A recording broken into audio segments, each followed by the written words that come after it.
इस तरह की बातों से हुकूमत को ही फायदा हो रहा है, मेरा रीडिंग है। मैं खान साहब की हमदर्दी में बात कर रहा हूँ, अगर मेरी बात को गौर से समझा जाए और सुना जाए, मैं खुदा ना का दुश्मन नहीं कहा।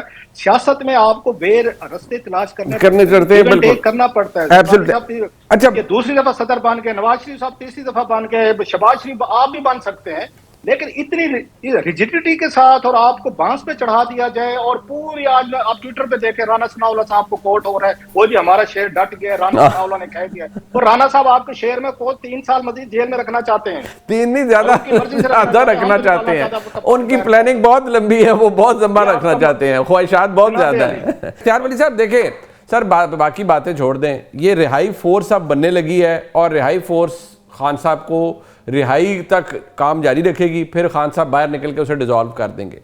देखिए, पहले भी बहुत कुछ हुआ है, अब भी बहुत कुछ हुआ है, और अब आप खान साहब की सेहत से खेल रहे हैं।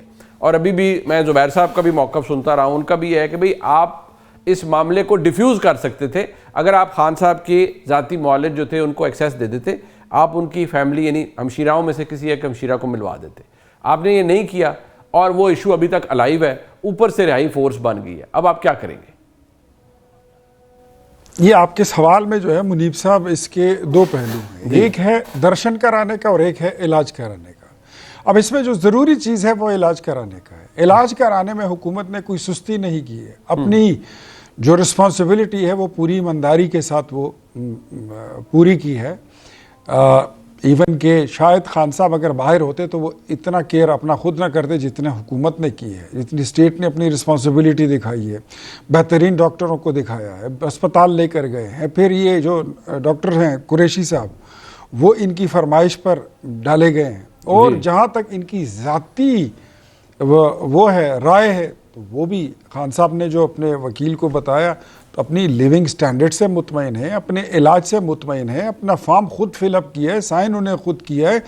फिर उसके बाद बैरिस्टर गोहर को ऑन बोर्ड लिया है, उसके साथ साथ अलामा राजा नासिर अब्बास साहब, उनको ऑन बोर्ड लिया गया है। मुलाकात के लिए इनको बुलाया तो अलीमा बाजी ने कहा कि मैं जब तक नहीं होंगी तो कोई मुलाकात नहीं होगी। तो अब मुझे ये बताइए कि आपने इलाज कराना है या आपने दर्शन करने हैं? तो सीधी बात तो यह है कि हमारे नज़दीक सबसे पहले जो प्रायोरिटी नंबर 1 थी वो थी उनका इलाज कराना और उनको फैसिलिटेट करना, जो हमने किया है। अब इसके आगे जो चीज़ें हैं वो फरमाइशी प्रोग्राम है, वो भी पूरा करने। नहीं, बट मुझे एक बात बताएं इख्तियार वली साहब, देखिए कोई भी शख्स जो कैद हो और मकबूल लीडर हो, साबिक वज़ीर आज़म हो, मियाँ नवाज शरीफ साहब हों, जनाब आसिफ जरदारी साहब हों, ये पाकिस्तान के बड़े कदावर शख्सियात हैं। एक तो ज़ाती मौलेज हर एक का है, वो भी चाहेंगे कि हर किसी ने चाहा कि ज़ाती मौलेज अंदर जाए। फिर फैमिली, चाहे वो जरदारी साहब की फैमिली हो, उनके बच्चे हों, चाहे मियाँ साहब की साहबजादी हो, उनके बच्चे हो, हर किसी का दिल करेगा कि भाई हम हमारा वालिद, हमारा भाई को, हमारा अजीज़, वो अगर बीमार है जेल में तो हम उसको हमें उस तक एक्सेस दी जाए।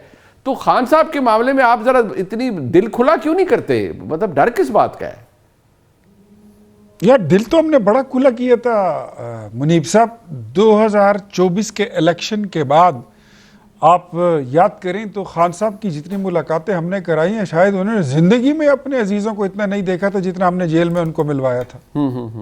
इतना अपने दोस्तों से शायद उन्होंने नहीं मुलाकातें की जिंदगी में जितना हमने जेल में उनकी मुलाकातें। आपने उनकी मुलाकातें बंद कराई हैं, ये भी कभी किसी के साथ शायद नहीं हुआ।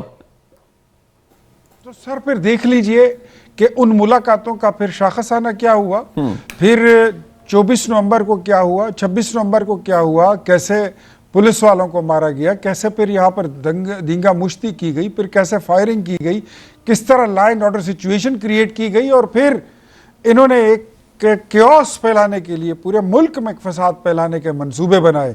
तो अगर आपने अपनी गंदी सियासत चलानी है तो फिर हमने भी हुकूमत चलानी है। अच्छा। फिर हम यहाँ पर हम छोले बेचने जो है नहीं बैठे हुए हैं, फिर हमने भी चीज़ों को देखना है कि किस चीज़ की कितनी ज़रूरत है, फिर ज़रूरत और हस्बे ज़रूरत और नजरिया ज़रूरत, फिर सारी चीज़ों को देखेंगे। अच्छा, ये फिर नन्हे की दुकान नहीं होगी। चले वो अब आपका मौक़िफ़ है। बट जुबैर साहब, सर आप तो ऑब्वियसली आप बहुत सी चीज़ों के विटनेस भी हैं। वो एक दौर था जो आज भी कहा जाता है कि नहीं खान साहब वो नहीं डील नहीं लेंगे, जैसे मियाँ साहब 2 दफ़ा तशरीफ़ ले गए बाहर, वैसे नहीं होगा। दूसरा ये कि मियाँ साहब को ज़ाती मॉलेज नहीं मिल सकते थे, फिर उनको पैनल में भी एक ज़माने में डाला गया, उनकी फैमिली भी स्ट्रगल करती रही, लेकिन कुछ दफ़ा मुलाकातें हुई भी, एक दफ़ा उनकी मेडिकल बोर्ड में भी उनके ज़ाती मौलवी डॉक्टर अदनान साहब को डाला गया। सो ये इमरान खान साहब के साथ कोई एक डिस्क्रिमिनेटरी बिहेवियर हो रहा है, क्या वाकई ऐसा हो रहा है, या आपको लगता है कुछ चीज़ें देखिए, अब ये ट्वीट आ जाना, कल जो इमरान खान साहब की हमशीराओं ने गुफ्तगू की है जेल के बाहर कि नहीं वो कह रहे हैं मुझे बस ये मारना चाहते हैं और मुझे मार देंगे, ये बड़ी डिस्टर्बिंग बातें हैं। पहली बात तो ये कि मेरा ख्याल है हमें और इख्तियार वली खान साहब से सारी PMLN की और जो इस तरह से हुकूमत में ये जो डिबेट होती है ना कि उस वक्त क्या हुआ था और अभी क्या हुआ, वो छोड़ देते हैं 2024 के इलेक्शन में किस तरह से रेगिंग हुई, क्या लेट्स से पीपल इनको हुकूमत मिल गई, इनको हुकूमत करनी चाहिए पाकिस्तान के आइन के तहत, इनको मुकाबले में नहीं करनी चाहिए कि उस वक्त क्या हुआ था और इस वक्त क्या हुआ। That is nothing to do with it.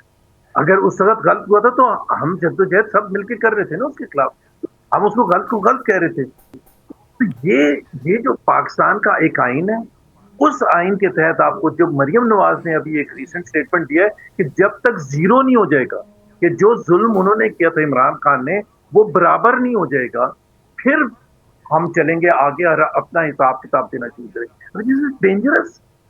I mean this is like we are sitting in North Vietnam, sorry North Korea. ये भाई आप पहले मतलब जीरो होगा, कौन सा स्कोर, ये क्या क्या हो रहा है भाई, ये तमाशा पर्सनल फ्रीडम। ये तो ट्राइब्स ऐसे लड़ते हैं कि वो बलूचिस्तान के ट्राइब या सिंध के ट्राइबल लीडर्स ऐसे चलते हैं कि उन्होंने 4 मारे थे, अभी हमने 4 मारने हैं, जब तक वो 4 नहीं मार देंगे बराबर नहीं होगा हिसाब, फिर उसके बाद हम ठीक हो जाएंगे इनके साथ। आई मीन अगर ये रवैया है तो मेरा ख्याल है ये तो हमें सबको सियासत छोड़ देनी चाहिए। आई मीन आप जस्टिफाई करें अपने उस पर कि जी आप कि क्या होना चाहिए क्या नहीं होना चाहिए। दूसरी चीज ये बिल्कुल कोई मुकाबला नहीं है, I am a witness to it, I am sorry to say, I have repeated hundreds of times कि उस वक्त जो था मियां नवाज शरीफ को हर हफ्ते तकरीबन 100 से 150 लोग पॉलिटिकल लोग PMLN के मिलते थे, workers and leaders, every single week. इसमें लॉयर्स भी शामिल होते थे, लॉयर्स का अलग टाइम होता था, इसमें डॉक्टर्स भी शामिल होते थे, वो अलग टाइम होता था। ये मतलब यहाँ आप ये कहते हैं कि टोटल मिला के जी उनकी बहनें जो है इतनी दफा मिली थी, उस हिसाब से करें तो पता नहीं नवाज शरीफ को कोई 10,000 दफा मुलाकातें हुई। मतलब जितनी देर वो जेल में थे हर जुमेरात को तो मैं मिलता था उनसे, और कौन नहीं मिलता था, किसी को कभी रोका गया था? कोई एक हफ्ता होगा शायद रोका गया हो, but other than that let's be honest about it. और पाकिस्तान का जेल मैनुअल और पाकिस्तान के फॉर्मर प्राइम मिनिस्टर को ट्रीट करना, वो जो इतने क्रिकेटर्स अभी फॉर्मर क्रिकेटर्स बोल रहे हैं, कप्तान बोल रहे हैं, please start listening to the rest of the world. आप जिधर रह रहे हैं उसमें आपने अपनी दुनिया बनाई है और वो आपको ड्राइव करती है उस पावर की वजह से जो आपके पास है। Listen to the rest of the world before it is too late.